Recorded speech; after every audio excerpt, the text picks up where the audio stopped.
Hello बच्चों, मैं हूं आप सभी की यक्षु मैम। केमिस्ट्री सीखने के लिए और अपने सभी डाउट्स को क्लियर करने के लिए आज ही डाउनलोड करें डाउटनट ऐप। हेलो स्टूडेंट्स, कैसे हैं आप सब लोग? Good afternoon all of you. तो बच्चों, आज हमारा नेक्स्ट लेक्चर है some basic concepts of chemistry का। देखो, लास्ट क्लास में हम लोग सीख रहे थे कि कैसे हम लोग किसी कंपाउंड का एम्पेरिकल एंड मॉलिक्यूलर फॉर्मूला निकालते हैं। आज हम लोग देखेंगे स्टोशियोमेट्री से रिलेटेड, स्टोशियोमेट्री क्या होती है, लिमिटिंग रिएजेंट क्या होता है, कैसे स्टोशियोमेट्री की मदद से अगर हमें एक रिएक्टेंट की इंफॉर्मेशन पता हो तो हम दूसरे रिएक्टेंट की और साथ ही साथ प्रोडक्ट की इंफॉर्मेशन भी पता लगा सकते हैं, राइट। तो ये सारी चीजें हम लोग देखेंगे आज की क्लास में। तो आज हम लोग पढ़ेंगे स्टोशियोमेट्री के बारे में और लिमिटिंग रिएजेंट के बारे में। एक बहुत ही इंपॉर्टेंट टॉपिक है, ऑलमोस्ट हर बारी मतलब मोस्ट ऑफ द टाइम इनसे सवाल आपके पास पूछे जाते हैं। तो कुछ इंपॉर्टेंट से बेहतरीन से क्वेश्चंस हैं जो हम लोग डिस्कस करेंगे आज, राइट। अब ये वाला क्वेश्चन था जो मैंने आपको होमवर्क में दिया था, हमें इस कंपाउंड का मॉलिक्यूलर फॉर्मूला निकालना था। तो आई होप आप लोगों ने इस क्वेश्चन को सॉल्व किया होगा एंड ये क्वेश्चन किया होगा। तो अगर किया है तो जल्दी से मुझे आंसर बता दीजिए कि इस क्वेश्चन का आंसर आप लोगों ने क्या निकाला है। 44 ग्राम सैंपल था जिसकी कंबशन करी थी, तो 88 ग्राम कार्बन डाइऑक्साइड और 36 ग्राम वाटर मिला था। तो कंपाउंड का मॉलिक्यूलर फॉर्मूला बताना है कि कंपाउंड का मॉलिक्यूलर फॉर्मूला क्या होगा। इस क्वेश्चन का आंसर है C2H4O। कंपाउंड का जो मॉलिक्यूलर फॉर्मूला है C2H4O है। कैसे आया देखिए जरा, मेरे पास कंपाउंड था, जब मैंने उसकी कंबशन करी तो उसके अंदर CO2 हमें मिला और साथ ही साथ वाटर हमें मिला। हमारे पास मास ऑफ CO2 कितना है बेटा? मास ऑफ CO2 है 88 grams. Mass of carbon dioxide हमें मिला कितना? 88 ग्राम्स। तो अगर मैं मोल्स ऑफ CO2 की बात करूं तो मोल्स ऑफ CO2 कितने होंगे? जितना मास होगा विच इज 88 डिवाइडेड बाय जितना मोलर मास होगा which is 44 and moles of CO2 is equal to 2। तो 2 मोल आ गए किसके? CO2 के, ठीक है। नेक्स्ट है मेरे पास मास ऑफ वाटर कितना है? वाटर का मास है 36 ग्राम। तो वाटर के मोल्स कितने हो जाएंगे? मोल्स ऑफ वाटर हो जाएंगे 36 डिवाइडेड बाय उसका मोलर मास विच इज 18, यानी कि 2 मोल हो जाएंगे वाटर के। क्या मोल हो जाएंगे बेटा? 2 मोल हो जाएंगे वाटर के। अब जितने मोल्स कार्बन के होंगे उतने ही मोल CO2 के होंगे। So moles of carbon is equal to moles of CO2। कितने हैं? 2 है, तो कार्बन के मोल्स कितने हो जाएंगे? 2 मोल हो जाएंगे। साथ ही साथ मोल्स ऑफ हाइड्रोजन क्या होते हैं? 2 टाइम्स मोल्स ऑफ वाटर। तो 2 मोल्स इसके थे, इसके 2 टाइम्स, यानी कि मोल्स हो जाएंगे हाइड्रोजन के 4। अब एक सैंपल है, मुझे नहीं पता इसमें ऑक्सीजन है या नहीं, तो मैं पहले चेक करूंगी कि क्या इसमें ऑक्सीजन तो नहीं है, और अगर ऑक्सीजन है भी तो मुझे क्या करना होगा? मुझे इसके मोल्स निकालने होंगे, राइट। तो पहले चेक करते हैं कि मेरे पास ऑक्सीजन है भी या नहीं। तो मोल्स ऑफ कार्बन कितने हैं? 2। तो मास ऑफ कार्बन क्या हो जाएगा? 2 मोल। 1 मोल कार्बन में 12 ग्राम कार्बन होती है ना, तो 2 मोल कार्बन में 24 ग्राम कार्बन होगी। फिर मास ऑफ हाइड्रोजन क्या हो जाएगा? 1 मोल हाइड्रोजन में 1 ग्राम, तो 4 मोल में 4 gram hydrogen. That means total mass carbon का और हाइड्रोजन का मिला के, कार्बन का और हाइड्रोजन का मिला के कितना आया? वो आया 28 ग्राम्स। कार्बन प्लस हाइड्रोजन का मास कितना आया इस कंपाउंड के अंदर? 28 ग्राम्स। लेकिन बेटा हमने सैंपल लिया कितना था? सैंपल हम लोगों ने लिया था 44 ग्राम्स। तो अगर ये मिला के 44 के इक्वल होता ना तो मैं बोलती कि नहीं इसमें ऑक्सीजन नहीं है। 44 के इक्वल होता तो मैं बोलती नहीं ऑक्सीजन नहीं है, बट ये तो 44 के इक्वल आया ही नहीं। लिया तो हमने 44 ग्राम्स था, जिसमें से 24 ग्राम कार्बन है, 4 ग्राम हाइड्रोजन है, तो बाकी की बची हुई क्या हो जाएगी? ऑक्सीजन हो जाएगी। यानी कि 44 में से 28 को माइनस करेंगे तो 16 ग्राम क्या हो जाएगी बेटा? मेरे पास ऑक्सीजन हो जाएगी। So mass of oxygen will be 16 grams. तो ऑक्सीजन का मास आ गया। क्या आप ऑक्सीजन के मोल्स निकाल सकते हो, तो मोल्स ऑफ ऑक्सीजन हो जाएंगे 16 जो इसका मास है डिवाइडेड बाय 16 यानी कि 1। तो ऑक्सीजन के मोल्स कितने आए 1, कार्बन के मोल्स कितने थे 2, हाइड्रोजन के मोल्स कितने थे बेटा 4। तो उस अकॉर्डिंग फॉर्मूला क्या आ गया C2H4O। The molecular formula of compound is C2H4O, right. So the molecular formula is C2H4O। Molecular formula क्या होता है बच्चे C2H4O। ठीक है, क्लियर है। चलिए आगे चलते हैं। नेक्स्ट है बेटा मेरे पास टॉपिक स्टोशियोमेट्री। अब ये स्टोशियोमेट्री नाम की चीज क्या है, तो बहुत ही इंपॉर्टेंट टॉपिक है। आपके नीट के एग्जाम में बहुत ही ज्यादा AIPMT का जो एग्जाम होता था, खैर अब तो सेम है, तो बहुत ज्यादा क्वेश्चंस इस टॉपिक से आते हैं। तो बहुत ही ध्यान से बहुत ही आराम से समझना। हम बहुत सारे सवाल है जो इस टॉपिक के ऊपर डिस्कस करेंगे। बहुत सारे ऐसे क्वेश्चंस है बेटा जो हम लोग इस टॉपिक पे डिस्कस करने वाले हैं, राइट। सो स्टोशियोमेट्री क्या होता है ना, व्हाट इज स्टोशियोमेट्री। तो स्टोशियोमेट्री वो चीज है जो आपको क्या करती है, रिएक्टेंट्स और प्रोडक्ट्स के बारे में क्वांटिटेटिव रिलेशनशिप बताती है। मतलब क्या है इसका क्वांटिटेटिव रिलेशनशिप, मतलब अगर मुझे एक रिएक्टेंट के बारे में इंफॉर्मेशन पता है ना, तो मैं बाकी के रिएक्टेंट्स के बारे में भी इंफॉर्मेशन बता सकती हूं, या फिर उस एक रिएक्टेंट की मदद से मैं प्रोडक्ट की जो इंफॉर्मेशन है वो भी बता सकती हूं। ठीक है, तो सीधी सी बात है, सिंपल सी बात है कि एक रिएक्टेंट्स और प्रोडक्ट्स के बारे में जो इंफॉर्मेशन बताए, अगर आपको एक की इंफॉर्मेशन पता है आप दूसरे के बारे में बता सकते हो। अगर आपको रिएक्टेंट के बारे में पता है आप प्रोडक्ट के बारे में बता सकते हो, सिर्फ इस स्टोशियोमेट्री की मदद से। अब ये स्टोशियोमेट्री है क्या, मतलब रिएक्शन की शक्ल, रिएक्शन का जो फेस है, जब हम उस रिएक्शन को बैलेंस कर देते हैं, तो आपने देखा होगा बैलेंस के साथ एक स्पेसिफिक नंबर आ जाता है हर रिएक्टेंट के आगे। वो स्पेसिफिक नंबर जो आते हैं ना बैलेंसिंग के बाद, वही स्टोशियोमेट्री है, वही उसकी शक्ल है, वही एक बैलेंस्ड केमिकल रिएक्शन की रिप्रेजेंटेशन है जो हमें ये बताती है कि यार रिएक्टेंट कितना होगा, प्रोडक्ट कितना होगा, बाकी रिएक्टेंट कितने होंगे और ये सारी चीजें। ठीक है, आइए जरा इसको एक एग्जांपल से देखते हैं। जैसे कि मेरे पास जनरल रिएक्शन है N2 plus H2 giving ammonia. कई तरीके से हम रिएक्टेंट्स को आपस में रिलेट करते हैं। हम मोल्स के थ्रू रिलेट करते हैं, हम मास के थ्रू रिलेट करते हैं, और अगर गैसेस होती है तो हम उनको वॉल्यूम के थ्रू भी रिलेट करते हैं। तो एक एक करके हम लोग सीखेंगे सबका सब, राइट। तो देखो स्टोशियोमेट्री से डील करते टाइम आपको सबसे पहला काम क्या करना है, पहला काम आपको करना है रिएक्शन को बैलेंस करने का। Balance the chemical reaction, reaction को बैलेंस करने का आपको काम करना है। That means you have to balance the reaction first. अगर आप बैलेंस नहीं करोगे ना, स्टोशियोमेट्री से डील करना नामुमकिन है, फिर बिल्कुल गलत सवाल होएगा। तो इस चीज को हमेशा ध्यान में रखते हुए सबसे पहला काम है ना, सबसे पहली चीज आपको देखनी है कि रिएक्शन बैलेंस है कि नहीं है। ठीक है, कई बार ऐसा होगा कि बहुत बड़ी बड़ी रिएक्शन आएगी, उसको बैलेंस करना नामुमकिन होगा। उसके लिए हम एक और टूल सीखते हैं जिसका नाम है प्रिंसिपल ऑफ एटम कंजर्वेशन, उस पे भी आएंगे।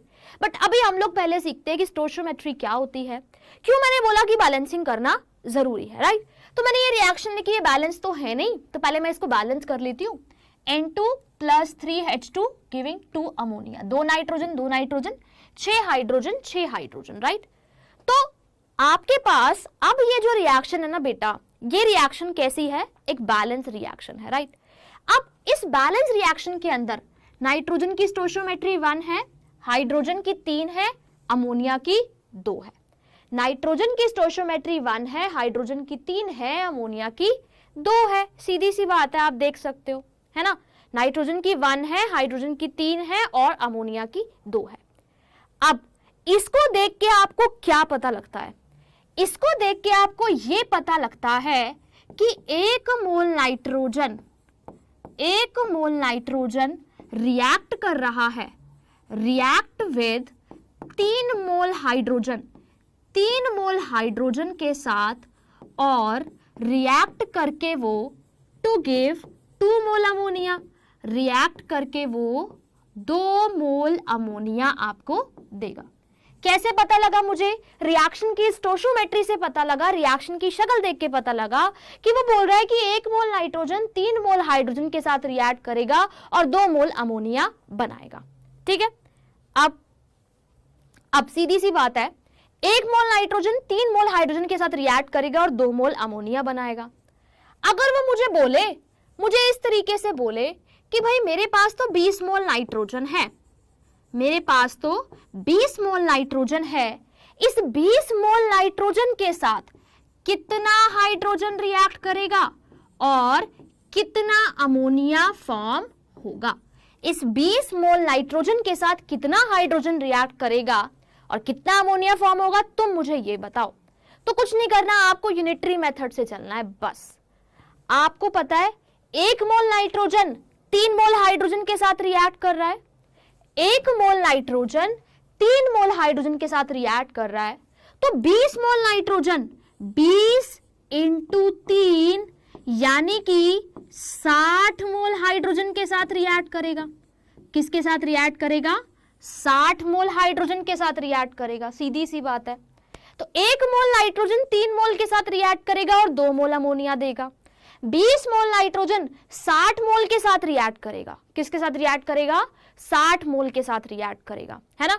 अब देखो 1 मोल नाइट्रोजन 2 मोल अमोनिया दे रहा है, तो 20 मोल नाइट्रोजन 40 मोल अमोनिया देगा। कितना अमोनिया देगा? 40 मोल अमोनिया देगा। दैट मीन्स अगर मुझे एक रिएक्टेंट के बारे में इंफॉर्मेशन पता है तो मैं बाकी के रिएक्टेंट्स की इंफॉर्मेशन और प्रोडक्ट की इंफॉर्मेशन आराम से बता सकती हूं, है ना।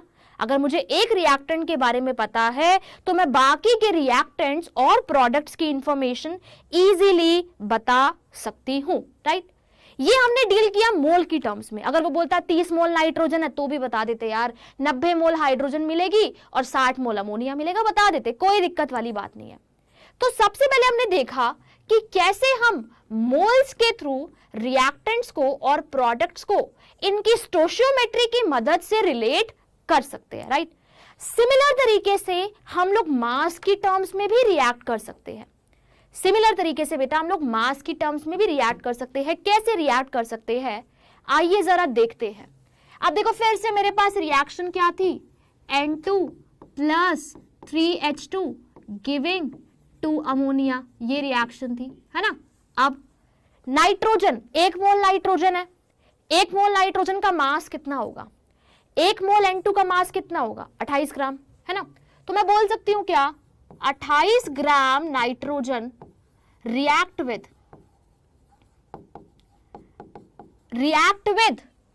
3 मोल हाइड्रोजन का मास कितना होगा? 1 मोल हाइड्रोजन का मास 2 ग्राम, 3 मोल का mass 6 gram, so react with 6 gram hydrogen. ठीक है, 28 gram nitrogen react with 6 gram hydrogen to form 2 mole ammonia बन रहा है। 1 मोल अमोनिया का मास कितना होगा? 17 ग्राम, 14 प्लस 3 17 ग्राम, तो 2 मोल अमोनिया का मास कितना होगा? 34 gram to form 34 gram ammonia, right, to form 34 gram ammonia. तो इस तरीके से मैं मासेस से भी रिलेट कर सकती हूं। 1 मोल नाइट्रोजन का मास था 28 ग्राम, तो मैंने बोल दिया 28 ग्राम नाइट्रोजन जो है 6 ग्राम हाइड्रोजन के साथ रिएक्ट करेगा और 34 ग्राम अमोनिया बनाएगा, है ना। अब अगर वो मुझे ये बोले कि हमारे पास 20 ग्राम हाइड्रोजन है, तो बताओ कि इस 20 ग्राम हाइड्रोजन के साथ कितना नाइट्रोजन रिएक्ट करेगा और कितना अमोनिया बनेगा। अगर वो मुझे बोले कि हमारे पास 20 ग्राम हाइड्रोजन है और कितना उसके साथ नाइट्रोजन रिएक्ट करेगा और अमोनिया बनेगा। बेटा देखो सीधी सी बात है, आपके पास 1 मोल नाइट्रोजन था। देखो पीछे मैंने क्या बोला, मैंने आपको बोला कि 1 मोल नाइट्रोजन जो है वो 3 मोल हाइड्रोजन के साथ रिएक्ट करेगा। अब 1 मोल N2 का मास कितना होगा? 28 ग्राम होगा ना, तो मैंने 28 ग्राम लिखा है, ठीक है। अब साथ ही साथ कितना मेरे पास था? 3 मोल हाइड्रोजन था, 1 H2 का मास 2 ग्राम, तो 3 H2 का मास 6 ग्राम, तो 6 ग्राम हाइड्रोजन के साथ रिएक्ट करेगा, ठीक है। साथ ही साथ 1 मोल अमोनिया का मास 17 ग्राम, तो 2 मोल बन रहे हैं ना, 2 मोल का मास 34 ग्राम, है ना। तो 28 ग्राम नाइट्रोजन 6 ग्राम हाइड्रोजन के साथ रिएक्ट करेगी और 34 ग्राम अमोनिया बनेगा। अब सवाल ये उठता है कि अगर मेरे पास 20 ग्राम हाइड्रोजन है तो मुझे बताओ कि कितने नाइट्रोजन के साथ वो रिएक्ट करेगा और कितना अमोनिया बनेगा। ठीक है, कितना अमोनिया बनेगा। बेटा कुछ भी नहीं है, सीधी सी बात है, आपके पास जो बैलेंस रिएक्शन में आगे कोफिशिएंट्स आते हैं वही उसके मोल्स होते हैं। एक बैलेंस रिएक्शन में जो इनके कोफिशिएंट्स आते हैं वही इनके मोल्स होते हैं। 1 मोल नाइट्रोजन 3 मोल हाइड्रोजन के साथ रिएक्ट करेगा और 2 मोल अमोनिया देगा। फिर मैंने इन्हीं के मासेस ही तो निकाले हैं ना और उनको उनसे रिलेट कर दिया, सिंपल सी बात है। उसके अलावा बेटा मैंने कुछ भी नहीं किया। ठीक है, अब देखो, अब आपको बताना है कि 20 ग्राम हाइड्रोजन कितने नाइट्रोजन के साथ रिएक्ट करेगा। तो आपको दिख ही रहा है ना, 28 ग्राम नाइट्रोजन 6 ग्राम हाइड्रोजन के साथ रिएक्ट कर रहा है ना। तो आप लिख सकते हो क्या, 28 gram nitrogen react with 6 gram hydrogen. 28 gram nitrogen react with 6 gram hydrogen, या फिर उल्टा भी लिख सकती हूं कि 6 gram hydrogen react with 28 gram nitrogen. 28 gram nitrogen, है ना। रिवर्स भी लिख सकती हूं। ठीक है, अब तो उसने मुझसे बोला है कि 20 ग्राम हाइड्रोजन के साथ कितना नाइट्रोजन रिएक्ट करेगा। तो कुछ नहीं करना, आपको यूनिटरी मेथड लगाना है। 6 ग्राम हाइड्रोजन 28 ग्राम नाइट्रोजन के साथ, तो 1 ग्राम हाइड्रोजन कितने नाइट्रोजन के साथ रिएक्ट करेगा, 28 बाय 6 ग्राम नाइट्रोजन के साथ। 28 बाय 6 ग्राम नाइट्रोजन के साथ। उसके अलावा 20 ग्राम हाइड्रोजन कितने नाइट्रोजन के साथ रिएक्ट करेगा, 28 बाय 6 इंटू 20 ग्राम नाइट्रोजन के साथ रिएक्ट करेगा।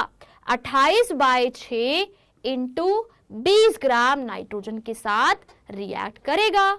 इसको आप सॉल्व कर सकते हो और बता सकते हो कि कितने नाइट्रोजन के साथ वो रिएक्ट करेगा। सिमिलरली मैं हाइड्रोजन से अमोनिया को भी रिलेट कर सकती हूं। आपको दिख रहा है कि 6 ग्राम हाइड्रोजन 34 ग्राम अमोनिया देगा, है ना। तो लिखते हैं कि 6 ग्राम हाइड्रोजन हमें 34 ग्राम अमोनिया देगा। तो बेटा 1 ग्राम हाइड्रोजन कितना अमोनिया देगा, वो देगा 34 बाय 6 ग्राम अमोनिया। अब हाइड्रोजन था कितना ग्राम, 20 ग्राम। तो बेटा 20 ग्राम हाइड्रोजन कितना अमोनिया देगा, 34 बाय 6 इंटू 20 ग्राम अमोनिया देगा। हो गया सॉल्व, सिंपल, बस मुझे यही निकालना था। इसके थ्रू मैं आपको ये बताना चाह रही हूं कि अगर बेटा मुझे मोल्स से रिलेट करना है, दोबारा से देखो, मोल से रिलेट करना है ना तो इसकी स्टोइचियोमेट्री ही मोल्स है। अगर मास से रिलेट करना है तो जितने इनके मोल्स है ना उतने उनके मासेस निकालो। जैसे 1 मोल नाइट्रोजन 28 ग्राम हो गया। आपके पास 3 मोल हाइड्रोजन, देखो 6 ग्राम हाइड्रोजन हो गया। आपके पास 2 मोल अमोनिया 34 ग्राम हो गया। मोल से निकालना है तो स्टोइचियोमेट्री मोल्स है जो बैलेंस केमिकल रिएक्शन में आ रही है। मास से निकालना है तो मासेस से देख लो, फिर यूनिटरी मेथड लगा के जितना मास गिवन है उससे निकाल लो।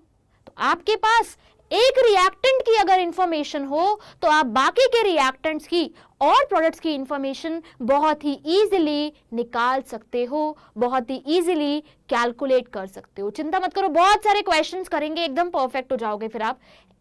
और मैं दोनों तरीके से कराऊंगी क्वेश्चंस को, कई बार मोल के तरीके से, कई बार मास के तरीके से, तो आपको कोई दिक्कत नहीं आएगी। आप प्रैक्टिस करोगे तो इजीली आप उन क्वेश्चंस को सॉल्व कर लोगे। अगर मेरे पास बेटा कोई गैसियस रिएक्शन है, फॉर एनी गैसियस रिएक्शन, अगर आपके पास कोई गैसियस रिएक्शन है, ठीक है। अब गैसियस रिएक्शन का क्या मतलब है, जिसमें सारी गैसेस इन्वॉल्व हो। जैसे अभी जो रिएक्शन थी ना उसमें नाइट्रोजन भी गैस थी और हाइड्रोजन भी गैस थी और जो अमोनिया बना वो भी गैस थी। ठीक है, किसी गैसियस रिएक्शन के लिए, अब आपको पता है बेटा कि गैसियस रिएक्शन के लिए हमारे पास गैसेस के लिए एक इक्वेशन होती है PV is equal to nRT, जिसको हम लोग आइडियल गैस इक्वेशन बोलते हैं। ठीक है, अगर मैं उस गैसियस रिएक्शन के अंदर प्रेशर और टेम्परेचर की कंडीशंस को सेम कर दूं, क्या कर दूं, प्रेशर और टेम्परेचर की कंडीशंस को सेम कर दूं और R भी क्या है, एक कांस्टेंट ही है, तो at same temperature and pressure, एक लॉ होता है, आगे जाके अभी हम पढ़ेंगे इसको हम लोग, तो at same temperature and pressure जो हमारे वॉल्यूम होगा वो डायरेक्टली प्रोपोर्शनल होगा किसके, मोल्स के। वॉल्यूम जो होगा वो डायरेक्टली प्रोपोर्शनल होगा किसके, मोल्स के, किसी गैसियस रिएक्शन के लिए।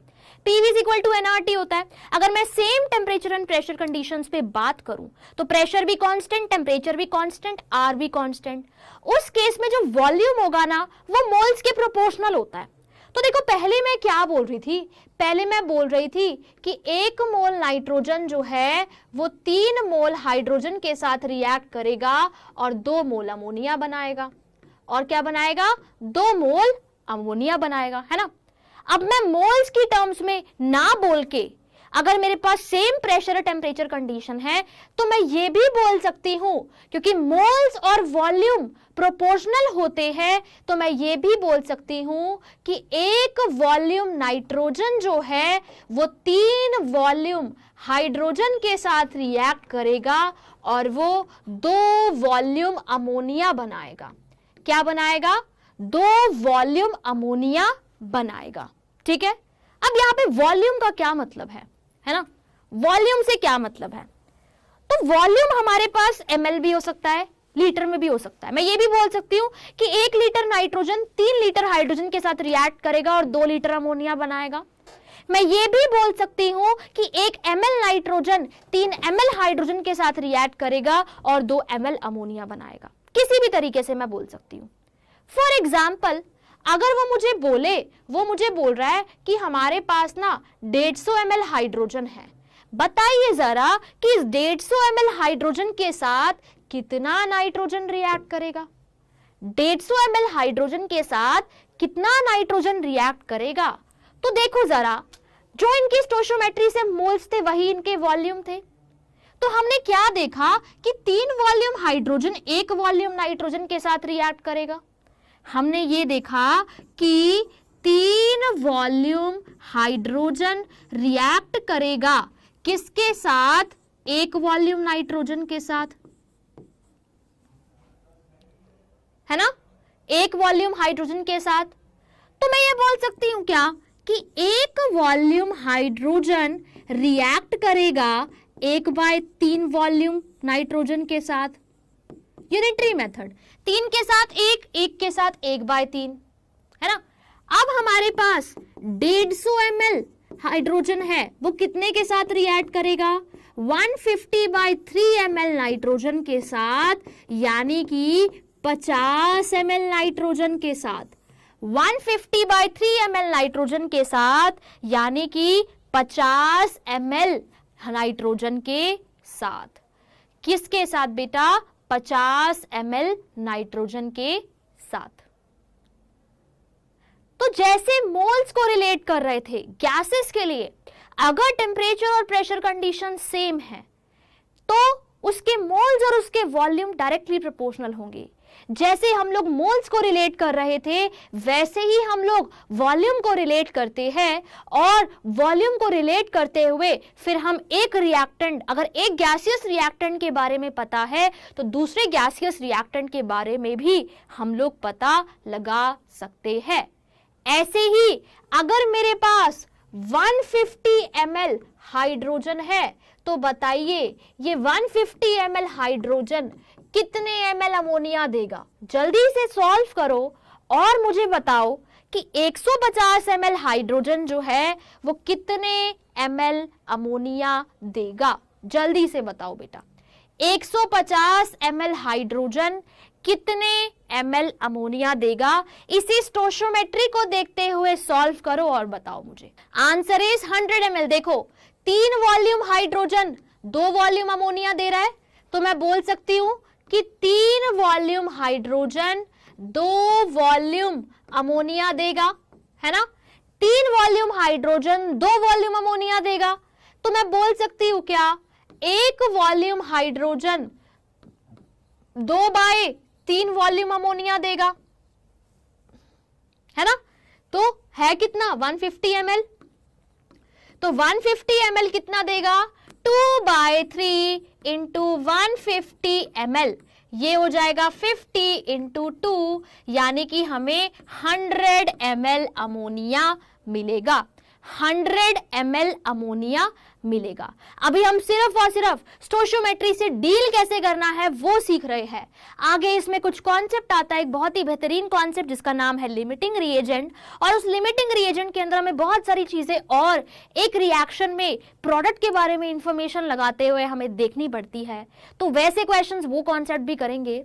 अभी मुझे ये बताओ, सबको क्लियर है कैसे मोल्स की टर्म्स में डील करना है, और मोल्स की टर्म्स में डील करके दूसरे रिएक्टेंट और प्रोडक्ट की इंफॉर्मेशन बतानी है, और कैसे मास की टर्म्स में डील करके इंफॉर्मेशन बतानी है, और गैसेस के लिए कैसे वॉल्यूम की टर्म्स में डील करके इंफॉर्मेशन बतानी है। अभी इससे रिलेटेड बहुत सारे क्वेश्चंस करते हैं, अच्छे से प्रैक्टिस हो जाएगी, फिर कोई भी प्रॉब्लम आपको नहीं आने वाली। ठीक है, क्लियर है? Okay, very good. चलिए आगे चलते हैं। चलिए पहला सवाल है आपके पास, ये सवाल है कि what mass of calcium oxide is formed by heating 50 gram calcium carbonate in air. हमने क्या किया है, कैल्शियम कार्बोनेट को हीट किया है, और ये आपको पता होना चाहिए कि जब आप कैल्शियम कार्बोनेट सॉलिड को हीट करते हैं तो कैल्शियम ऑक्साइड सॉलिड बनता है, और साथ ही साथ CO2 गैस बन जाती है। अब उसने बोला है कि 50 ग्राम कैल्शियम कार्बोनेट को हीट कर रहे हैं, तो बताओ कितना कैल्शियम ऑक्साइड बनेगा। 50 ग्राम कैल्शियम कार्बोनेट को हीट कर रहे हैं तो कितना कैल्शियम ऑक्साइड बनेगा, राइट। देखो मैं आपको दोनों तरीके से सवाल को सॉल्व करना बताती हूँ, मोल्स से भी मास से भी। अब वॉल्यूम से नहीं करना क्योंकि वॉल्यूम है भी नहीं और गैसियस रिएक्शन भी नहीं है, ठीक है। चलिए तो देखो पहले करते हैं मोल्स की टर्म्स में डील और उससे निकालते हैं, ठीक है। देखिए जरा, कैल्शियम कार्बोनेट जो है वो डिकम्पोज होता है, कैल्शियम ऑक्साइड देता है और CO2 देता है। अब कैल्शियम कार्बोनेट का मास कितना है 50 ग्राम, तो मोल्स कितने हो जाएंगे 50 डिवाइडेड बाय CO3 का मोलर मास होता है 100, तो मोल्स आ गए आधे, यानी कि कैल्शियम कार्बोनेट के मेरे पास आधे मोल्स हैं। जब उसके आधे मोल को मैं हीट कर रही हूं तो बताना है कितना कैल्शियम ऑक्साइड का मास मिलेगा, है ना। तो देखो रिएक्शन बैलेंस है, सबसे पहले चेक करना है कि रिएक्शन बैलेंस है कि नहीं। तो दिख रहा है साफ साफ कि भाई रिएक्शन तो बैलेंस है, हमें कोई चिंता करने वाली जरूरत नहीं है, ठीक है। तो आप बैलेंस रिएक्शन के अकॉर्डिंग देखो, आपको दिख रहा होगा कि आपके पास 1 मोल कैल्शियम कार्बोनेट है, वो 1 मोल CaO दे रहा है ना। 1 मोल कैल्शियम कार्बोनेट 1 मोल CaO देगा, तो मैं लिख सकती हूं क्या कि 1 मोल कैल्शियम कार्बोनेट गिव्स 1 मोल CaO। 1 मोल कैल्शियम कार्बोनेट 1 मोल CaO देगा, है ना। गलती कर दी 50 ग्राम वाले बच्चों ने, अब ध्यान सुनो। 1 मोल कैल्शियम कार्बोनेट 1 मोल CaO देगा, तो बेटा आधा मोल कैल्शियम कार्बोनेट आधा मोल CaO देगा। आधा मोल कैल्शियम कार्बोनेट आधा मोल CaO देगा, यानी कि मुझे मोल्स ऑफ CaO कितने मिल रहे हैं, मुझे मिल रहे हैं बेटा आधे, लेकिन मुझे तो बताना है उसका मास। तो मास कैसे निकालते हैं, मोल्स को मल्टीप्लाई कर देते हैं मोलर मास से। मोल्स कितने हैं आधे, मोलर मास कितना होगा CaO का 40 + 16 56, सो 56 डिवाइडेड बाय 2 यानी कि 28 ग्राम। तो मुझे 50 ग्राम कैल्शियम कार्बोनेट को हीट करने पर 28 ग्राम कैल्शियम ऑक्साइड मिलेगा। 50 ग्राम कैल्शियम कार्बोनेट को हीट करने पर 28 ग्राम कैल्शियम कार्बोनेट मिलेगा।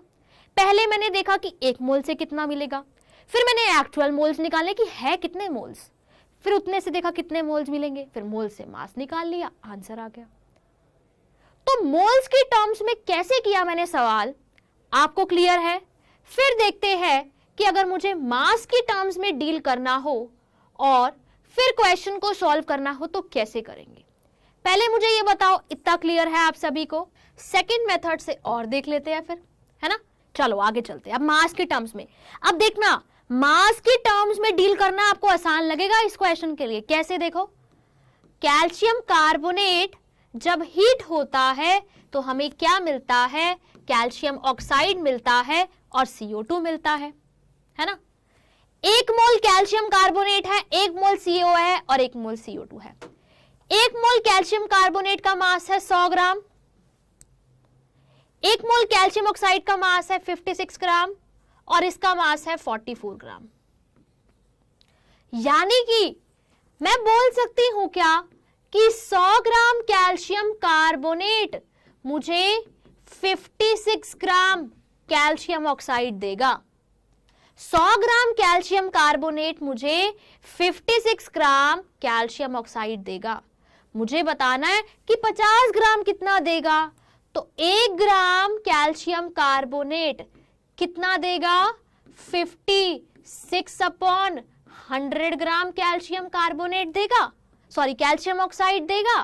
तो 50 ग्राम कैल्शियम कार्बोनेट कितना देगा, ए कितना दे रहा था, तो 50 कितना देगा, इसको 50 से मल्टीप्लाई कर देते हैं 2, तो आंसर आ गया मुझे 28 ग्राम कैल्शियम ऑक्साइड मिलेगा।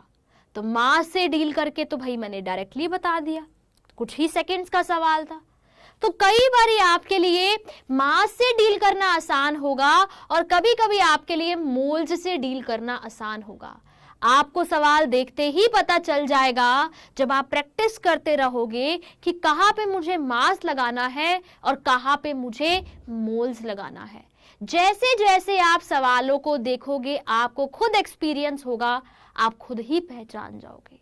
तो आप मोल्स निकाल के, मोल्स CO की निकाल के मास निकालो, उससे अच्छा डायरेक्टली इसका 1 मोल था मतलब 100 ग्राम थे, इसका 1 मोल मिल रहा था 56 ग्राम मिल रहा था, यानी कि 100 ग्राम कैल्शियम कार्बोनेट इतना देगा, तो 50 ग्राम कितना देगा, इसका आधा यानी कि 28 ग्राम calcium oxide is the answer.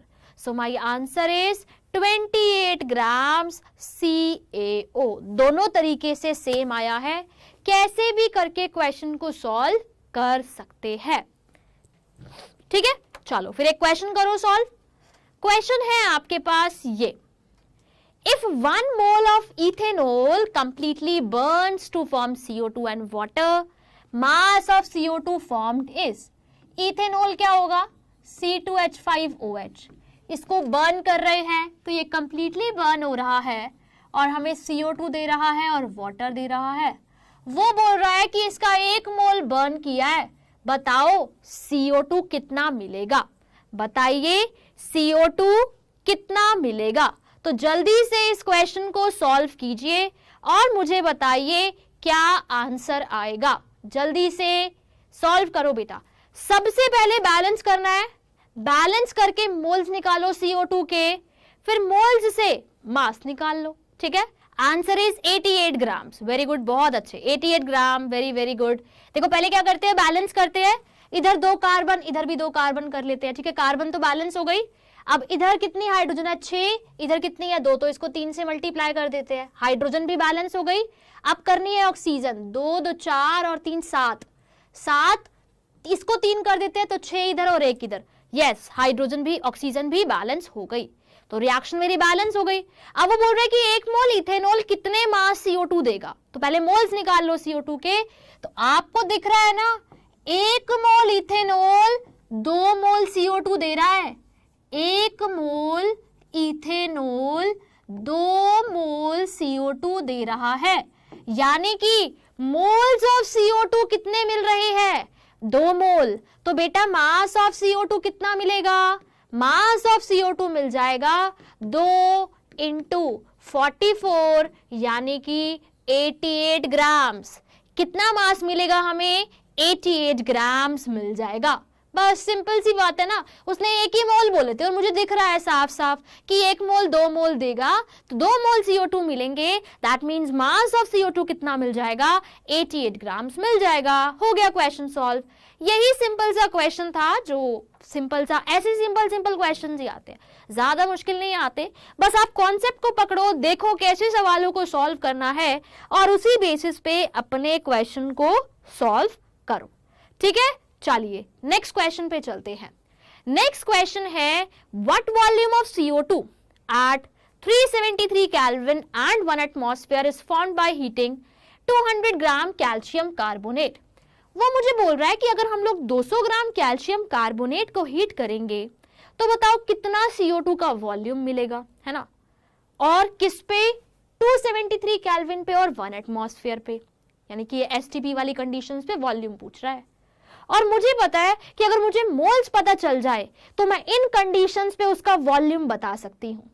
That means मुझे क्या करना है? मुझे पहले मोल्स निकालने हैं CO2 के, जो 200 ग्राम कैल्शियम कार्बोनेट को हीट करने पर बन रहे हैं, और उन मोल्स से फिर मुझे क्या करना है? वॉल्यूम निकालना है ना? करो इस क्वेश्चन को भी सॉल्व। चलो डिस्कस करते हैं फिर। इसका आंसर है 44.8 लीटर्स। वेरी गुड, बहुत ही अच्छे। देखो अब उसने बोला है कि हम लोग क्या कर रहे हैं? कैल्शियम कार्बोनेट को हीट कर रहे हैं और हीट करने पर बन रहा है calcium oxide plus CO2 gas. वो बोल रहा है कि CO2 का कितना वॉल्यूम बन रहा है? CO2 का कितना वॉल्यूम बनेगा अगर मैं 200 ग्राम कैल्शियम कार्बोनेट को हीट करूं? तो वॉल्यूम निकालने के लिए मुझे पहले मोल्स चाहिए, क्योंकि मुझे पता है इन कंडीशंस पे 1 मोल गैस का वॉल्यूम होता है 22.4 लीटर, है ना? तो पहले क्या करते हैं? मोल्स निकालते हैं। तो देखिए मोल्स ऑफ कैल्शियम कार्बोनेट क्या होंगे? Given mass which is 200 divided by molar mass which is 100, यानी कि कैल्शियम कार्बोनेट के मेरे पास 2 मोल्स है। कितने मोल्स है? 2 मोल्स है। क्या ये रिएक्शन बैलेंस है? हाँ जी बिल्कुल बैलेंस है। देखो 1 मोल कैल्शियम कार्बोनेट 1 मोल CO2 दे रहा है ना? बैलेंस रिएक्शन के अकॉर्डिंग 1 मोल कैल्शियम कार्बोनेट बेटा 1 मोल CO2 देगा, 1 मोल CO2 देगा, है ना? तो बेटा है कितने मोल्स इसके? 2 मोल्स। तो 2 मोल कैल्शियम कार्बोनेट 2 मोल CO2 देगा, है ना? 2 मोल CO2 देगा। अब उसने मुझसे मोल्स नहीं पूछे, उसने बोला है कि CO2 का वॉल्यूम बता दो, मुझे कितना वॉल्यूम मिलेगा? CO2 का वॉल्यूम बताइए, कितना वॉल्यूम मिलेगा? तो मुझे पता है 1 मोल गैस इन कंडीशंस पे 22.4 लीटर वॉल्यूम रखती है। तो 2 मोल CO2 इन कंडीशंस पे कितना वॉल्यूम रखेगी? 22.4 इंटू 2 लीटर, यानी कि 44.8 लीटर। मास निकाल दिया, कोई बात नहीं।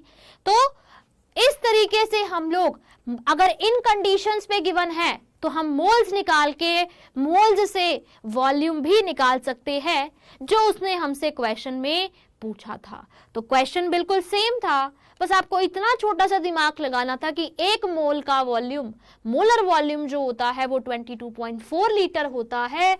तो 2 मोल का वॉल्यूम कितना होगा? 44.8 लीटर्स होगा। कितना होगा बच्चे? 44.8 लीटर्स होगा। चलिए आगे चलते हैं। नेक्स्ट है बच्चे मेरे पास, what mass of KCl is formed by heating 12.25 gram KClO3।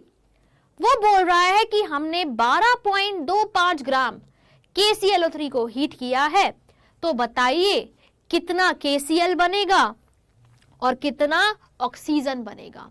फिर से आप ऐसे क्वेश्चंस को 2 तरीके से कर सकते हैं। आप मोल्स की टर्म्स में डील कर सकते हैं, आप मास की टर्म्स में भी डील कर सकते हैं। लेकिन वो सब करने से पहले एक काम करते हैं, हम ना पहले रिएक्शन ही लिख लेते हैं। तो जब पोटेशियम क्लोरेट को हम लोग हीट करते हैं तो क्या बनता है, KCl बनता है और साथ में बनता है O2, ठीक है, साथ में बनती है ऑक्सीजन गैस। अगर इसको बैलेंस करूं तो 2 KClO3 giving 2 KCl plus 3 O2, right, balance है ना? हाँ जी, बिल्कुल बैलेंस है, ठीक है, बैलेंस रिएक्शन हो चुकी है। अब वो बोल रहे हैं कि हमने ना इतने KClO3 को हीट किया, राइट, सो हमारे पास मास ऑफ KClO3 कितना है, वो है 12.25 ग्राम्स। इतने KClO3 को हीट करने पर कितना KCl बनेगा और कितना O2 बनेगा, मुझे ये बताना है ना? जो करो फिर सॉल्व, हम तो नहीं करेंगे, आप ही करोगे क्योंकि आपको सीखना है। तो सॉल्व करिए जल्दी से और मुझे बताइए कितना KCl बनेगा और कितना O2 बनेगा। ओके, चलो देखते हैं। देखो, ऑक्सीजन बनेगी 4.8 ग्राम और KCl बनेगा 7.45 gram. Oxygen will be 4.8 gram and KCl will be 7.45 grams. देख लो अब क्या गलती करी है। देखो, KClO3 के मोल्स अगर निकाले तो मोल्स क्या हो जाएंगे, 12.25 डिवाइडेड बाय इसका मोलर मास होता है 122.5, यानी कि 0.1। KClO3 के मोल्स होंगे बेटा 0.1 मोल्स। अब देखिए, 2 KClO3 2 KCl दे रहा है, तो आप लिख सकते हैं क्या कि 2 मोल KClO3 2 मोल KCl देगा रिएक्शन की बैलेंसिंग के अकॉर्डिंग। तो बेटा 1 KClO3 1 KCl देगा, है ना, 1 KClO3 1 KCl देगा, तो 0.1 KClO3 0.1 KCl देगा, 0.1 KCl देगा। अब ये क्या आया है, KCl के मोल्स, KCl का मास किसका हो जाएगा, इसके मोल्स मल्टीप्लाइड बाय KCl का मोलर मास। 39 प्लस 35.5 ये हो जाएगा 74.5, मास विल बी 7.45 ग्राम्स। मास हो जाएगा बच्चे 7.45 ग्राम्स। तो 2 मोल KClO3 3 मोल ऑक्सीजन देगा, तो 2 मोल KClO3 बेटा 3 मोल ऑक्सीजन देगा, है ना। 2 मोल KClO3 3 मोल ऑक्सीजन देगा, तो 1 मोल KClO3 3/2 मोल ऑक्सीजन देगा। कितने मोल है KClO3 के, 0.1, तो 0.1 मोल कितने देंगे, 3 × 0.1/2 यानी कि 0.3/2 मोल ऑक्सीजन मिलेगा। तो अभी मास ऑफ O2 निकालना होगा, तो मास कैसे निकालेंगे, इसके मोल्स को मल्टीप्लाई कर देंगे किससे, इसके मोलर मास से। O2 का कितना होता है 32, 2 × 16, 16 3 48 पॉइंट है, तो ये आ जाएगा बच्चे 4.8 ग्राम्स। तो ऑक्सीजन कितना मिलेगा 4.8 ग्राम्स और KCl कितना मिलेगा 7.45 ग्राम्स। चलो ठीक है, आगे चलते हैं नेक्स्ट क्वेश्चन पे। नेक्स्ट क्वेश्चन है बेटा आपके पास, ये काफी अच्छा क्वेश्चन है, ध्यान से सुनना और समझना। क्वेश्चन है कि आपके पास एक 12 ग्राम अल्कलाइन अर्थ मेटल है। अल्कलाइन अर्थ मेटल्स कौन से होते हैं, beryllium, magnesium, calcium, strontium, barium, है ना। उसने क्या बोला है कि आपके पास ना कोई अल्कलाइन अर्थ मेटल है, कौन सा है आपको नहीं पता, ठीक है। उसने बोला है कि ये नाइट्राइड बना रहा है, नाइट्राइड बना रहा है। नाइट्राइड क्या होता है, नाइट्राइड आयन होता है बेटा N3-, N3- is nitride ion. अब नाइट्राइड आयन किसके साथ बनेगा, नाइट्रोजन के साथ बनेगा। तो जब मेटल की रिएक्शन कराई नाइट्रोजन के साथ तो बना नाइट्राइड आयन, राइट। अब इससे बनने वाले नाइट्राइड का फॉर्मूला क्या होगा, पहले तो हमें यह समझ में आना चाहिए। अगर हमें फॉर्मूला पता है तभी हम आगे के क्वेश्चन को सॉल्व कर सकते हैं, नहीं तो हम आगे के क्वेश्चन को बेटा सॉल्व नहीं कर सकते। पहले हम लोगों को फॉर्मूला समझ में आना चाहिए, है ना। अब कैसे बनाए फॉर्मूला, देखो बताओ अल्कलाइन अर्थ मेटल के जो एलिमेंट्स होते हैं उनके पास कितना चार्ज होता है? +1 का होता है, +2 का होता है, कितने का चार्ज होता है उनके पास? Formula will be M3N2। यानी कि जब मेटल ने और नाइट्रोजन ने रिएक्ट किया तो इस तरीके का कुछ मेटल नाइट्राइड बना, इस तरीके का बेटा कुछ मेटल नाइट्राइड बना। अब उसने मुझे बोला है कि हम 12 ग्राम अल्कलाइन अर्थ मेटल को रिएक्ट करा रहे हैं और ऐसा करने पर 14.8 ग्राम नाइट्राइड मिल रहा है। हम 12 ग्राम मेटल को रिएक्ट करा रहे हैं और ऐसा करने पर 14.8 ग्राम मेटल नाइट्राइड मिल रहा है। तुम मुझे बताओ कि इस मेटल का मास क्या है? तुम मुझे बताओ कि इस मेटल का एटॉमिक वेट क्या है? अब इस क्वेश्चन को हम लोग कैसे सॉल्व कर सकते हैं? सॉल्व करने का एक ही तरीका है, स्टोइचियोमेट्री। वहां तक पहुंचने से पहले आपको यह समझ में आना चाहिए कि अगर रिएक्शन नहीं गिवन तो मेटल नाइट्राइड जो बन रहा है उसका फॉर्मूला क्या होगा। अब और आगे बढ़ने से पहले आपकी रिएक्शन कैसी होनी चाहिए? बैलेंस होनी चाहिए। तो इधर एक मेटल, इधर 3 मेटल, तो इसको 3 कर देते हैं और 2 नाइट्रोजन तो है ही। आगे बढ़ने से पहले आपको क्या पता होना चाहिए? आपको पता होना चाहिए क्या? पहले रिएक्शन को बैलेंस करना है, राइट? अब उसने बोला है कि मेटल का एटॉमिक वेट बताओ। तो देखो, हमें मेटल का जो मास दिया है वो दिया है 12 ग्राम। कितना दिया है बेटा? 12 ग्राम दिया है। तो बच्चे मेटल के मोल्स कितने हो जाएंगे? मुझे नहीं पता इसका मास कितना है, वही तो मुझे निकालना है। तो लेट कर लेते हैं इसका मोलर मास, इसका एटॉमिक वेट है x, तो इसके मोल्स हो जाएंगे 12/x। लेट कर लेते हैं कि इसका एटॉमिक वेट है x। Let atomic mass of metal is equal to x। तो मास 12 था, सपोज कर लेते हैं एटॉमिक मास कोई भी x है, तो मास अपॉन एटॉमिक मास क्या हो जाएंगे? मोल्स। तो मोल्स कितने हो गए? 12/x, right? अब देखो, रिएक्शन को देख के आपको दिख रहा होगा 3 मेटल 1 मेटल नाइट्राइड दे रहा है। 3 मेटल, आपको इसका मास गिवन है, मतलब इन्हीं दोनों को हमें रिलेट करना है और कुछ नहीं करना। हमें ये गिवन है, इसके बारे में कुछ इंफॉर्मेशन गिवन है, हमें इन्हीं दोनों को रिलेट करना है और रिलेट करके सॉल्व करना है।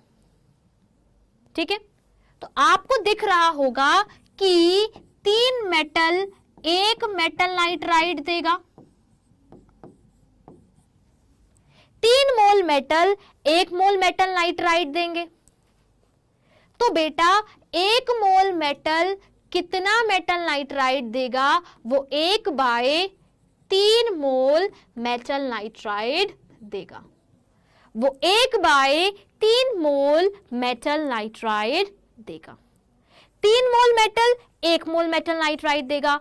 1 मोल मेटल 1/3 मोल मेटल नाइट्राइड देगा। ठीक है ना? क्लियर है ना? अब है कितने मोल्स मेटल के?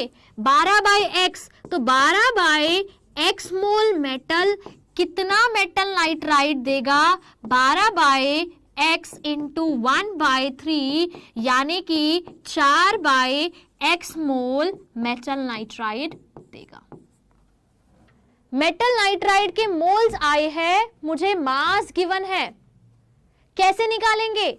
मोल्स को इसके मोलर मास से मल्टीप्लाई कर देते हैं, मास आ जाएगा। मोल्स कितने हैं? 4/x। मोलर मास M3N2 का मोलर मास कितना होगा? मेटल का माना है x, 1 मेटल का x, तो 3 मेटल का 3x और 2 नाइट्रोजन का 28।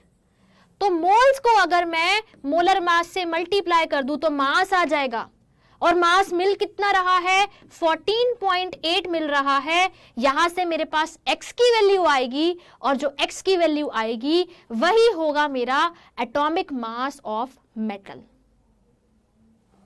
सॉल्व करते हैं। 4/x इंटू 3x हो जाएगा 12 प्लस 4/x इंटू 28, ये हो जाएगा 14.8। 12 उधर चला जाएगा तो बचेगा 2.8 is equal to 4 into 28/x। x is equal to 4 into 28 by 2.8, ये जाएगा ऊपर 10 आएगा, कैंसिल, x की वैल्यू आ गई 40, x की वैल्यू आई 40। और 40 एटॉमिक वेट वाला कौन सा मेटल होता है ग्रुप 2 में? कैल्शियम। यस, सो ये क्या है मेरा? Ca3N2 है। क्या है बच्चे मेरा? Ca3N2 है। So this is Ca3N2। एक बार दोबारा से बता रही हूं, सुन लो, फिर उसके बाद कोई प्रॉब्लम हो तो बताना। हमारे पास मेटल का मास था, इसका मास जितना मिल रहा है वो था, तो मुझे इन्हीं दोनों को रिलेट करके कुछ करना है और अपने सवाल को सॉल्व करना है। तो आपके पास, रिपीट कर रही हूं बेटा, कोई दिक्कत नहीं है, दोबारा से सुन लो। इसका मास है 12 ग्राम, इसके मोल्स निकाले। कैसे निकाले? मान लिया कि मेटल का एटॉमिक वेट x है, तो मोल्स क्या होते हैं? मास अपॉन एटॉमिक वेट, तो 12/x इसके मोल्स हो गए, है ना। अब रिएक्शन की स्टोइचियोमेट्री को देखो, 3 मेटल, 1 मेटल नाइट्राइट दे रहा है, तो 1 मोल मेटल 1/3 मोल मेटल नाइट्राइट देगा। 3 मोल मेटल 1 मोल मेटल नाइट्राइट देगा, तो 1 मोल मेटल 1/3 मोल मेटल नाइट्राइट देगा, है ना।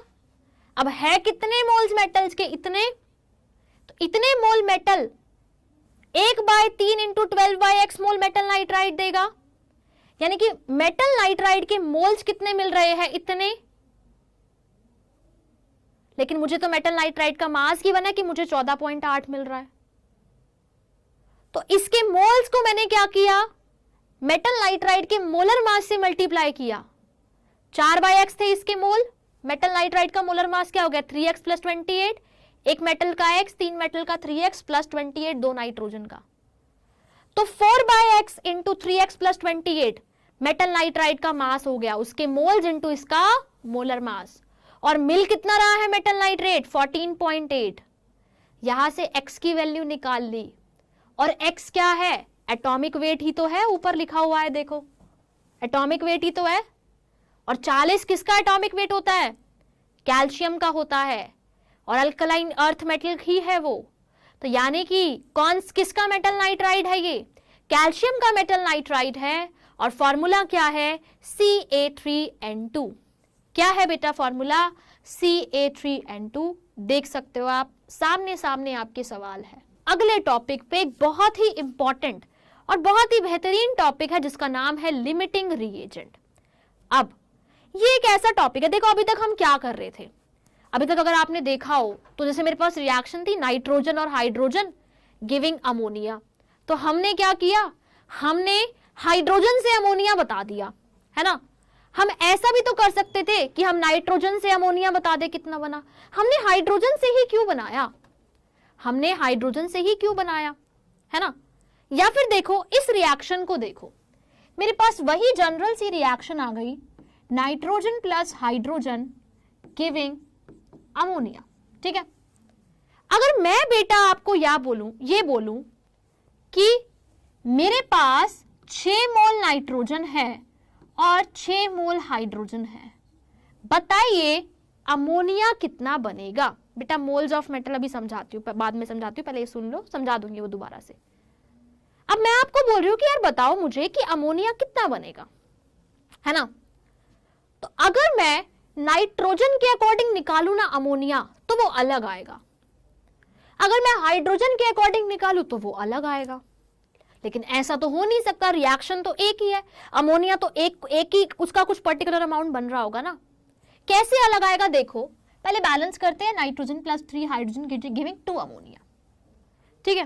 देखो मैं नाइट्रोजन के अकॉर्डिंग निकालती हूं, फ्रॉम नाइट्रोजन के अकॉर्डिंग निकालती हूं कि अमोनिया कितना बनेगा। तो देखो 1 मोल नाइट्रोजन 2 मोल अमोनिया देगा, 1 मोल नाइट्रोजन 2 मोल अमोनिया देगा। अब है कितने मोल्स नाइट्रोजन के? 6 मोल। तो बेटा 6 मोल नाइट्रोजन आपको कितना अमोनिया देगा? 12 मोल अमोनिया देगा। आपके पास अमोनिया कितना बन रहा है? 12 मोल, है ना। कितना बन रहा है? 12 मोल। वही मैं क्या करती हूं, हाइड्रोजन के अकॉर्डिंग निकालती हूं। 3 मोल हाइड्रोजन बेटा 2 मोल अमोनिया देगा। 1 मोल हाइड्रोजन 2/3 मोल अमोनिया देगा। और हाइड्रोजन है कितना, 6 मोल। तो 6 मोल के अकॉर्डिंग 2/3 इंटू 6 यानी कि 4 मोल अमोनिया देगा। अब तुम ही मुझे ऐसा बताओ, क्या ऐसा हो सकता है क्या कि अमोनिया 4 मोल बने या फिर अमोनिया 12 मोल बने? ऐसा हो सकता है क्या? रिएक्शन तो एक ही है, नाइट्रोजन और हाइड्रोजन रिएक्ट कर रहे हैं और बता रहे हैं, बना रहे हैं कि अमोनिया बनेगा। क्या ऐसा हो सकता है कि 12 मोल बने या 4 मोल बने? या तो 12 मोल बनेगा या फिर 4 मोल बनेगा, दोनों तो बन नहीं सकते, है ना? तो अब कैसे पता लगाए? बताओ, ऐसा हो सकता है क्या कि 12 भी बन रहा हो 4 भी बन रहा हो? नहीं हो सकता ना बेटा, ऑब्वियस ही बात है। क्यों नहीं हो सकता? क्योंकि या तो 12 मोल बन रहा होगा या तो 4 मोल बन रहा होगा। तो क्या करें ऐसे केस में? ऐसे केस में या तो नाइट्रोजन डिसाइड करेगा कि अमोनिया कितना बनेगा या फिर हाइड्रोजन डिसाइड करेगा कि अमोनिया कितना बनेगा। तो इस केस में एक छोटा सा कॉन्सेप्ट लगता है, वो होता है लिमिटिंग रिएजेंट का। नाम से ही पता लग रहा है लिमिटिंग रिएजेंट, मतलब जो लिमिट करे। किस चीज को लिमिट करे? प्रोडक्ट कितना बन रहा है उसको लिमिट करे। जैसे चलो मान लो मेरे पास एक कंटेनर था, उसमें रिएक्शन हो रही थी। रिएक्शन क्या हो रही थी कि हम ना हाइड्रोजन और ऑक्सीजन को रिएक्ट कर रहे थे और मिलके पानी बना रहे थे, मिलके वाटर बना रहे थे। ठीक है, अब मैंने हाइड्रोजन तो ले लिया 0.1 ग्राम और ऑक्सीजन मैंने ले लिया 1000 kg। हाइड्रोजन तो मैंने ले लिया यार 0.1 ग्राम्स और ये मैंने ले लिया क्या, 1000 kg। हाइड्रोजन इतना सा, ऑक्सीजन इतना सारा, हाइड्रोजन तो खत्म हो जाएगा जल्दी। और अगर हाइड्रोजन खत्म हो गया तो क्या, हाइड्रोजन अगर खत्म हो गया तो क्या रिएक्शन होगी? क्या नहीं होगी रिएक्शन, रिएक्शन तो रुक जाएगी। दैट मीन्स वाटर कितना बनेगा ये कौन डिसाइड कर रहा है? यहाँ पे हाइड्रोजन ही डिसाइड कर रहा है ना। हाइड्रोजन और ऑक्सीजन रिएक्ट कर रहे थे, हाइड्रोजन इतना सा, ऑक्सीजन इतना सारा, दोनों रिएक्ट करना शुरू हुए। हाइड्रोजन खत्म हो गया क्योंकि वो बहुत कम अमाउंट में है। अगर आगे खत्म हो गया तो वाटर तो बनेगा ही नहीं ना, आगे रिएक्शन तो होगी ही नहीं, क्योंकि मेरे पास हाइड्रोजन ही नहीं है, मेरे पास तो सिर्फ ऑक्सीजन है। सो दैट मीन्स वाटर तो बनेगा ही नहीं ना। और अगर वाटर ही नहीं बना तो दैट मीन्स वाटर कितना बना ये कौन डिसाइड कर रहा है? हाइड्रोजन डिसाइड कर रहा है। हाइड्रोजन के अकॉर्डिंग ही जितना हाइड्रोजन है उतना वाटर बनेगा ना। तो इसलिए जब दो रिएक्टेंट होते हैं तो दोनों रिएक्टेंट में से एक रिएक्टेंट कम अमाउंट में होता है, लिमिटिंग अमाउंट में होता है, और जो कम अमाउंट में होता है वही डिसाइड करता है कि आपका प्रोडक्ट कितना बनेगा। क्योंकि उसी कम अमाउंट वाले रिएक्टेंट ने क्या किया? उसी कम अमाउंट वाले रिएक्टेंट ने प्रोडक्ट की फॉर्मेशन को लिमिट कर दिया, उस रिएक्शन को रोक दिया। तो अब ये बनेगा कितना एक्चुअल में वो पता लगेगा हमें हाइड्रोजन से। सो लिमिटिंग रिएजेंट है क्या? लिमिटिंग रिएजेंट एक ऐसा रिएजेंट है जो रिएक्शन में जल्दी कंज्यूम हो रहा है, और क्योंकि वो जल्दी कंज्यूम हो रहा है वही बता रहा है, वही बताएगा कि एक्चुअल में हमारा प्रोडक्ट कितना बनेगा, वही बताएगा कि how much product is formed actually in the reaction. तो आप एक छोटी सी लाइन लिख लो, लिमिटिंग रिएजेंट क्या होता है?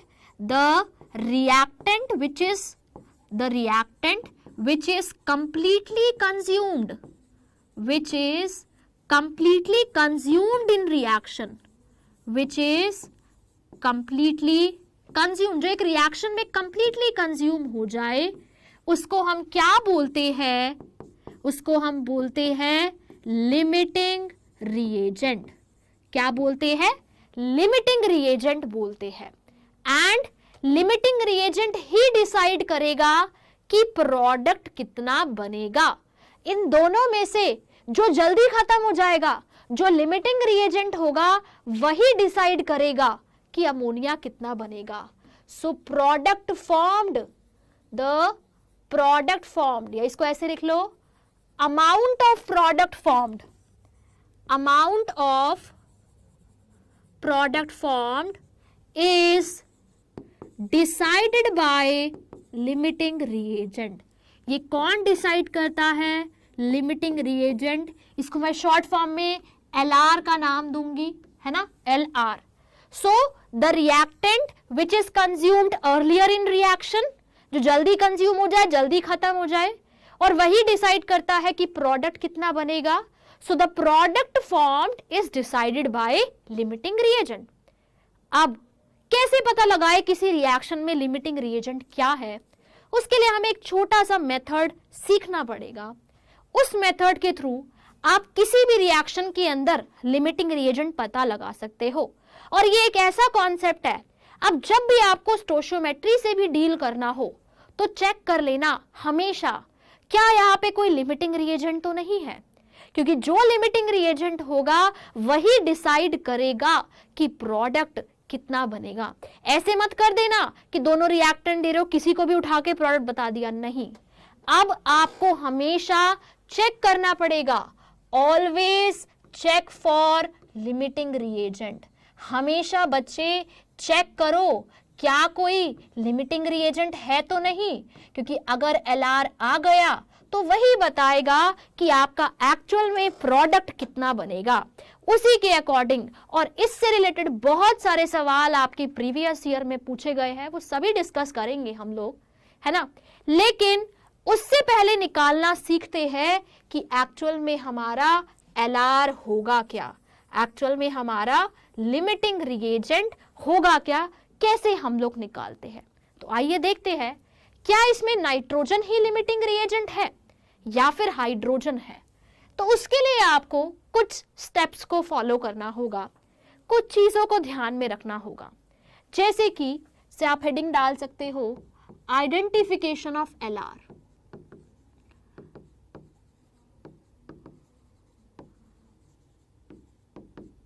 ठीक है, आपको क्या करना है, अब आइडेंटिफाई करना है कि LR क्या होगा।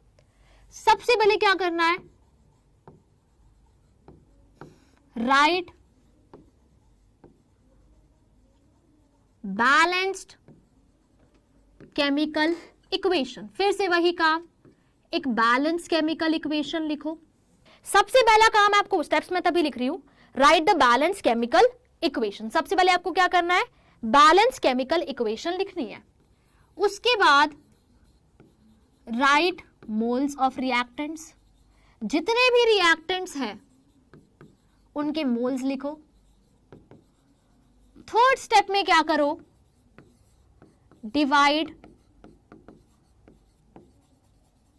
Moles bye stoichiometry.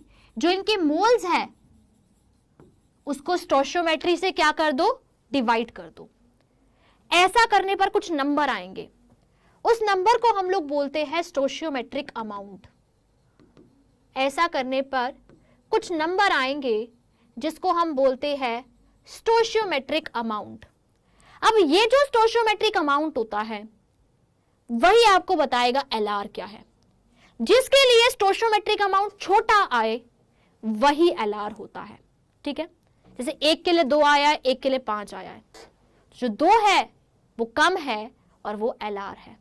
जिसके लिए स्टोइचियोमेट्रिक अमाउंट छोटा आए वो क्या होता है, हमारा LR होता है। सो आप लिख सकते हो the reactant whose stoichiometric amount is least, जिसका सबसे कम हो, stoichiometric amount is least is the limiting reagent. जिसके लिए स्टोइचियोमेट्रिक अमाउंट लीस्ट होगा वही हमारा लिमिटिंग रिएजेंट होगा और वही डिसाइड करेगा कि प्रोडक्ट कितना बनेगा। ठीक है, चलो जैसे पहले वाली रिएक्शन लिखते हैं। पहले वाली रिएक्शन क्या थी, N2 plus 3H2 giving 2 ammonia. मैंने ऑलरेडी आपको रिएक्शन बैलेंस करके लिख दी है। ठीक है, अब इसके थे 6 मोल, इसके थे 6 मोल। पहला स्टेप हो चुका है, रिएक्शन बैलेंस्ड है। दूसरे स्टेप में मोल्स लिखते हैं, वो भी कर लिया है। तीसरे स्टेप में क्या करते हैं, हम मोल्स को डिवाइड करते हैं स्टोइचियोमेट्री से। तो 6/1 ये कितना आ जाएगा 6, और 6/, इसकी स्टोशियोमेट्री कितनी है 3, तो 6 को डिवाइड करेंगे 3 से तो ये आएगा 2। इसके लिए 6 आया है, इसके लिए 2 आया है।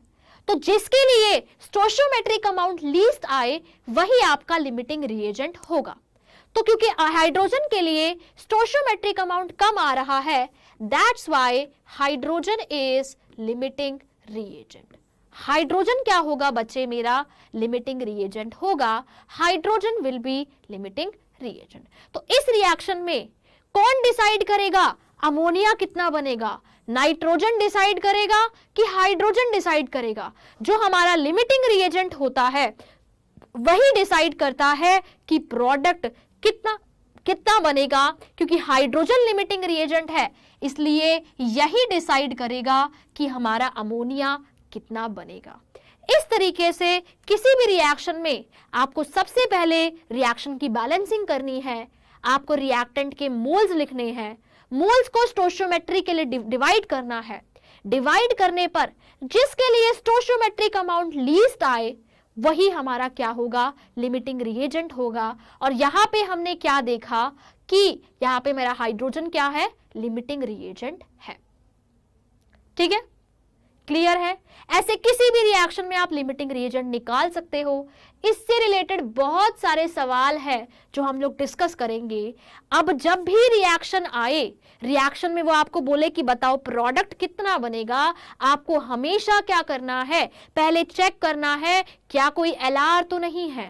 अगर दोनों इक्वल आ जाए, सपोज ये भी 6 आ जाता, ये भी 6 आ जाता, अगर इक्वल आ जाते हैं ना तो लिमिटिंग रिएजेंट का कॉन्सेप्ट ही अप्लाई नहीं होता। लिमिटिंग रिएजेंट का कॉन्सेप्ट ही अप्लाई नहीं होता। दैट मीन्स दोनों कंप्लीटली रिएक्ट करेंगे, दोनों कंप्लीटली रिएक्ट करेंगे। यहां नाइट्रोजन कहां कम है बेटा? यहां नाइट्रोजन कहां कम है? अभी बताती हूं कौन सा कम है। तो देखो, जिसके लिए स्टोशियोमेट्रिक अमाउंट छोटा आए वो लिमिटिंग रिएजेंट। अगर दोनों के लिए स्टोशियोमेट्रिक अमाउंट इक्वल आए, if stoichiometric amount is equal, then no limiting reagent। आपके पास कोई भी लिमिटिंग रिएजेंट, कोई भी LR नहीं होगा, कोई भी LR नहीं होगा। ठीक है, अगर दोनों के इक्वल आ जाए तो आपका कोई भी LR नहीं होगा। अब बच्चे का क्वेश्चन आया है कि मैम जो कम है वही लिमिटिंग रिएजेंट है। यहां कम, उसने बोला कि मैम नाइट्रोजन कम है। बेटा नाइट्रोजन कम नहीं है, यहां हाइड्रोजन कम है, तभी तो लिमिटिंग रिएजेंट हाइड्रोजन है। अब आप बोलोगे कि मैम आपको कैसे पता लगा यहां हाइड्रोजन कम है? तो एक बारी जो मैं बोल रही हूं उसको ध्यान से सुनना। देखो, 1 मोल नाइट्रोजन 3 मोल हाइड्रोजन के साथ रिएक्ट करेगा। ध्यान से सुनना, आप ही जवाब देना मुझे। 1 मोल नाइट्रोजन 3 मोल हाइड्रोजन के साथ रिएक्ट करेगा। ये बात तो समझ में आ रही है, दिख रहा है। तो 6 मोल नाइट्रोजन को कितनी हाइड्रोजन चाहिए रिएक्ट करने के लिए? बताओ, जल्दी से मुझे बताओ।